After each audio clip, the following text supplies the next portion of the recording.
Well, here we are again, back online just because, well, stuff, weather and COVID and all that. So, yeah, glad to see you guys back online, and we got some stuff for you.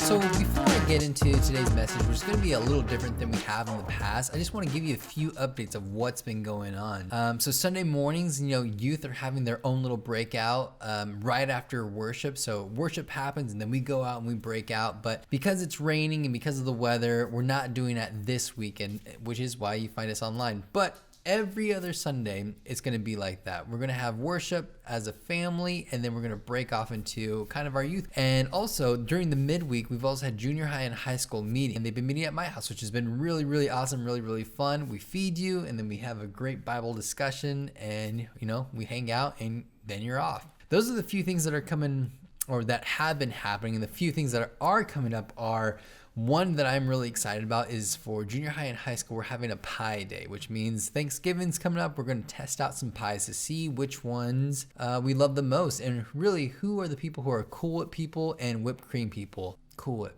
always. But on Sunday mornings, we've been going through the book of Judges, which has really been an interesting, stretching book for myself because there are no redeeming characters, really.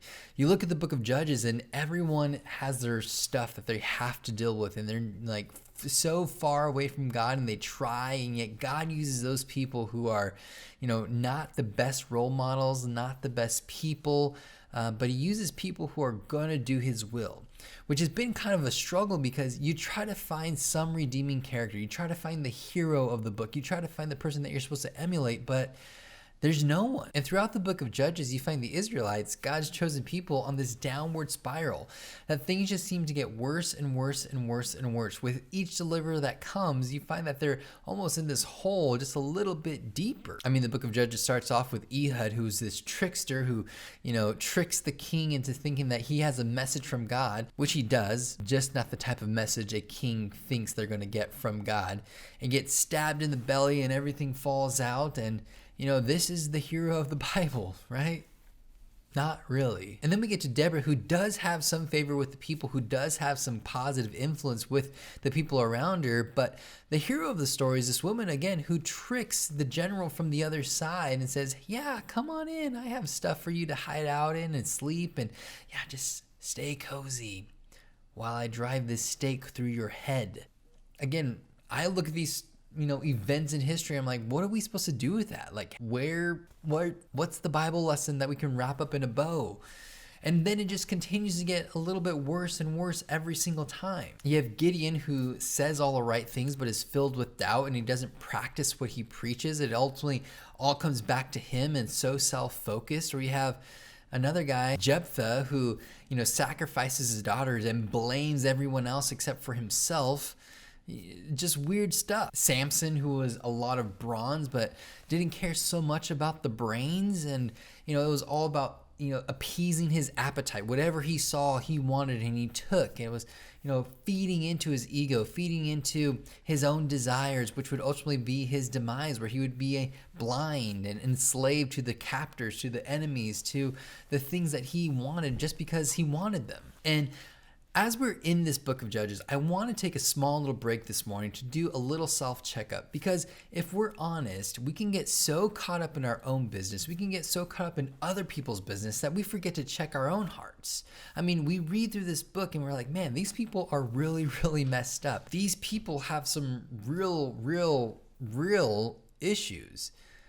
But we are those people sometimes. That we are people who are really, really messed up, and we focus in on the wrong things all the time. In fact, there's a lot that the book of Judges has in there, the people that we read about, that we have a lot in common with, or even our culture has a lot in common with. I mean, the theme that we've been working with in the book of Judges is found in the last verse in the last book. And it says, that the Israelites, that Israel at that time had no king, and they did as they saw fit in their own eyes. I mean, that really reminds me of what our culture is like right now. that we live without a king. We live without someone reigning over our lives. And so we do as we see fit, that we make ourselves king. And we say, well, as king, I think this is right. As Lord of my own life, I'm going to do whatever it is that I want to do. I mean, isn't that true? Isn't that true for someone you know? Isn't that true for maybe just yourself? Isn't that true for a people that you see over there, that they live as if they are the king of their own lives and they do as they please? At the cost of hurting themselves, at the cost of hurting others, they just do it because they want to. And just like the people of Judges, they find themselves going down this road where things are okay with God, but they just didn't wake up that way. And if we're not careful, we can very much find ourselves down that same road.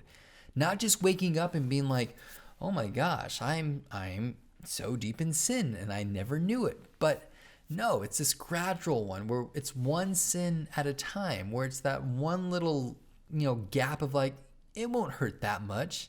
It's just one time. But then that one time turns into 2 times, which turns into 10 times, which turns into, better not let anybody know that I'm still doing this. I'll do it one more time. And this gradual thing of letting sin into our lives becomes one of those things where it's not just a thing that we get to do, but now sin has got us. And it's where like sin has now become our master. That the sins that we've led into our lives have enslaved us. And now we're blind to everything else that says, don't do that, or you shouldn't be going down this way. Because either we like it too much, or it's just too big of a task to, get ourselves out of. Again, sin is one of those things that you begin and you get to do, but sooner or later, sin has got you. And that's the scary part, because we don't know when that happens. There's not that real line, that distinct line in the sand that says, oh, one more and it's got you. It's this gradual one that we don't see. And if we're not careful, we'll be enslaved to it.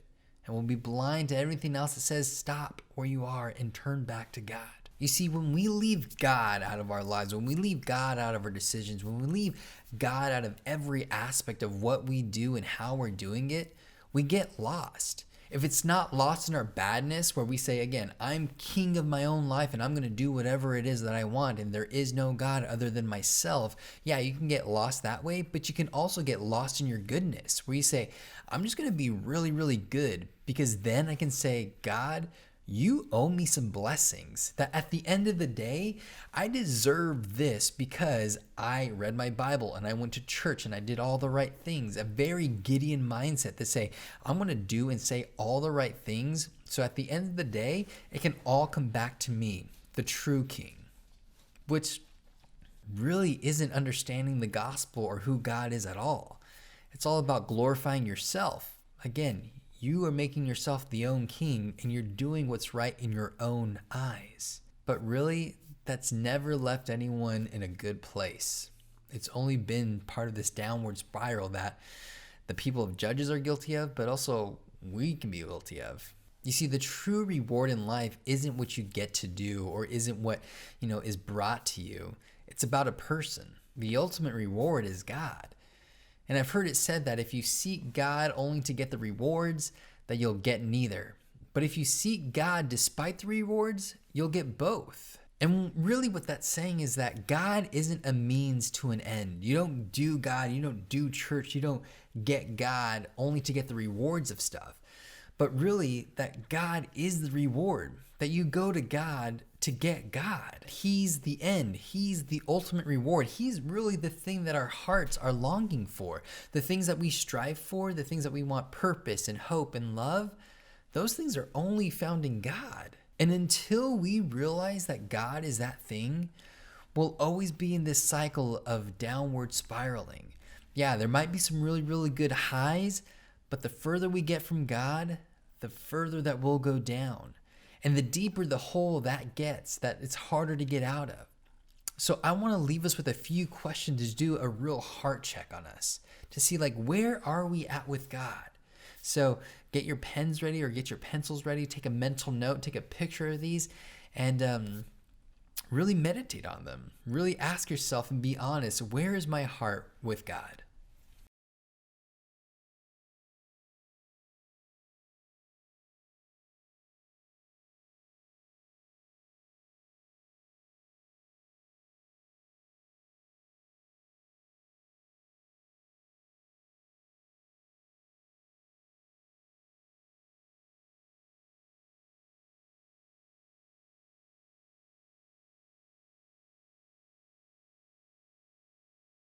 I hope you find some blessing in these questions, because I know every time that I go back to these questions, I struggle. I struggle with God. I struggle with my faith. I struggle with, man, I could be doing better. Not just to say that I'm doing better, but because this relationship is that important. I don't go to my wife and I say, man, we're okay. And I'm okay with fighting every day. And I'm okay with arguing. I'm okay with not talking. I'm okay with, just getting by. No, I don't want to just get by with the person that I'm in relationship every single day of my life. I want to thrive. I want to be in love with them. I want to do all the things and have fun and laugh and just love on each other. And this is how it really should be with God. That you want to thrive and you want to struggle because it's worth it. And the thing that I always like to think about is, if you're not struggling with God, you're probably not growing in God. Because the struggle is where we find those pains and those, hurts, and we say, how do we work through this to get things better? And if you're okay with just being there, if you're okay with just the mundane of God, well, you're probably not worshiping a big enough God. I mean, is God just a little bit better than you, or is he ultimately better than you? Is God just a little bit better than the best person you know, or is he way better than the best person you know? Because God is even bigger than that. So I just want to give you this word of encouragement. And even if you're not there, maybe even try praying this prayer, that I want to want what you want, God, more than what I want. I know there's a lot of wants in theirs, but it's a great little prayer because it really helps me at least refocus on what it is that I actually want. Because what I actually want, if I really think about it, is ultimate purpose, is ultimate love, is ultimate joy, is ultimate finding a place. And those things are only found in God. So again, that prayer is, God, I want to want what you want more than what I want.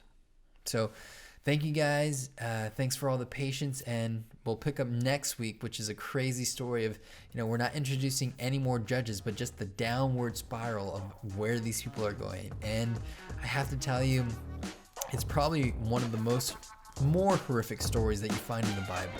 So again, love you, miss you, and I'll see you soon. Bye. Also, head to the website fbclovis.com/students to find out our calendar, to find out what events are happening. And yeah,